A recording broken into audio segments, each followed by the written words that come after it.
Now we move on to designing an activity.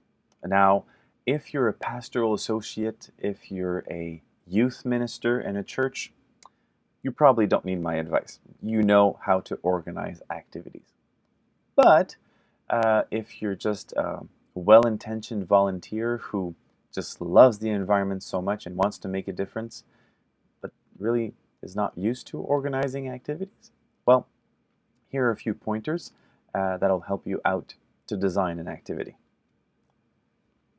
First thing, here's the preferred structure. Obviously, it can move beyond this, but these are like the basic steps. First, a launch for that activity. Think of role play, a skit, or a song. And also, get a quote, a passage from the Bible.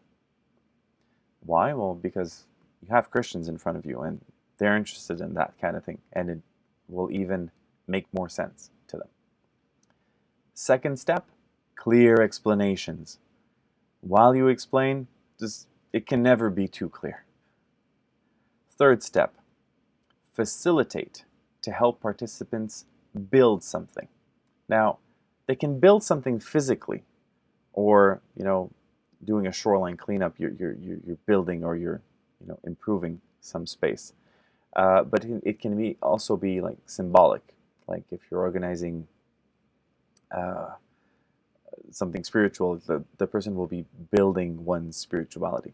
Okay, they have to feel active in a certain way. And fourth step, a conclusion and acknowledgements. So the first step is to launch. Now here's an example. Let's say my daughter has a few puppets that are like birds, and I'm doing an activity about birds, and then I make these birds talk, saying that, oh, I don't have a home. I haven't found a home yet, and there are so few of us. Our species is endangered. If only someone would build a home for us, they would help us out. Okay? So something cute like that. And then go get a few passages from the Bible. I wrote 2 here. One is from Matthew, the other one is from Deuteronomy. They have to do with birds, and they can even start a short discussion. Then we move on to clear explanations. Now, first of all, people have to understand why they're there and doing this activity, and then explanations on what they're going to do. For example, we would talk about the 3 endangered bird species in your region. And then there are 4 age groups, which we're going to split into rooms. The duration is going to be about an hour. Here's how it's going to work. We're going to do this, we're going to do that. Okay, so very clear explanations. And then just remember that while you're talking to these people, they have different jobs, they study different things. You have people who are old, who are young, and people don't necessarily all have the technical vocabulary you might be using. So just be conscious of that. The more you're conscious of the diversity, the simpler the vocabulary you can use and have clearer explanations. One thing I like to do is to explain, okay, here's what you're going to do. And then I start explaining. And then at the end, I ask, okay, I need a volunteer who can tell me in their words what we're going to do. And then that person says it. So it's basically been heard twice through people's ears. And you've also checked if those steps that seem to be clear in your head, were they clear in someone else's head? And then they explain it. Third step, well, to facilitate, to help participants build something. Here's just an example.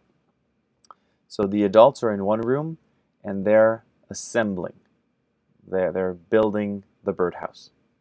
Then once it's built, it's sent to the children who will be painting the birdhouses.